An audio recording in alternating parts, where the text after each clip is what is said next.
Here I am. Hey, and this is a testimony about how all is not really how it seems to be in the natural, but reality is actually in the supernatural.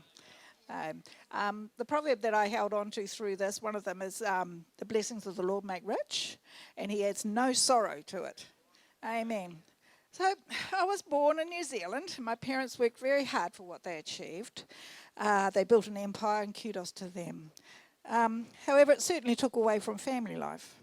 I mean, life wasn't terrible. I had all that I needed, and we were provided for. But it's the classic poor girl, rich girl.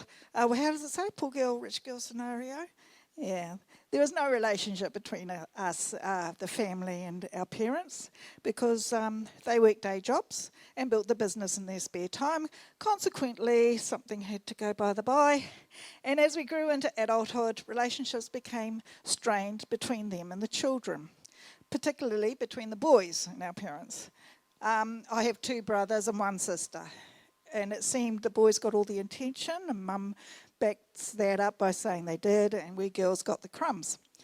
Uh, it actually turned out that the boys turned into self-entitled, ungrateful individuals using bully tactics and devious ways to get what they wanted, which was, of course, the riches, my parents' riches. They endured verbal and emotional abuse from both of them. Legal lawsuits from one, and the other manipulated them into letting him manage a portion of the business, whereupon he proceeded to be underhanded with the money and abused his position and wasted, almost bringing down the whole business like a house of cards.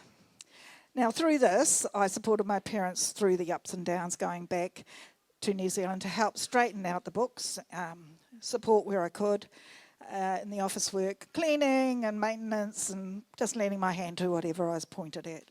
And while this was happening, people would come to me and ask, what's going on? What was I going to do? Insinuating that if I didn't grab some of that fortune, then I would miss out. And it would be all gone. Whenever this happened, I'd always check with God. And he said I shouldn't worry myself with those things. In fact, he said I shouldn't even think about it, as I was to trust in him and everything would be all right. People thought, what did they think? Me crazy. And even suggested I would fail my children if I didn't do something. So that's a hard thing to have to work out. But that was not God's way at all. I was given a few scriptures to hold on to. Proverbs 2:4. I find favour and high esteem in the sight of God and man. And of course, Proverbs 10:22, the blessings of the Lord make rich, and there adds no sorrow with it. So it came to pass, my sister, my sister called me recently asking my opinion on what Mum should do with a certain amount of money that was quietly accumulating in her account. She asked me how much my mortgage was, and I told her, but dismissed that to her, as I knew Mum said she would never invest New Zealand dollars overseas, and that was just one of her principles. I suggested she might jump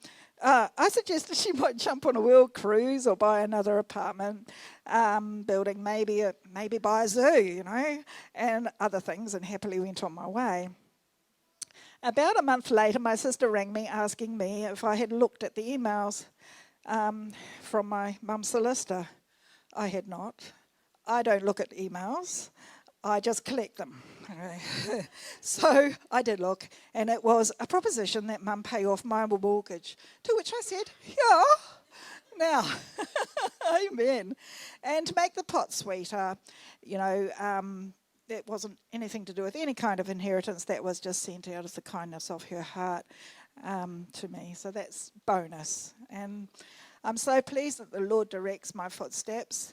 I could never have acquired riches forcibly or falsely.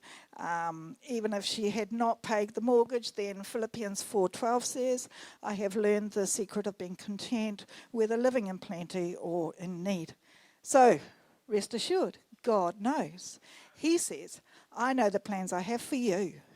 The Lord declares plans to prosper you and not to harm you, plans to give you hope and a future. Thank you, Jeremiah 29:11. God knows best.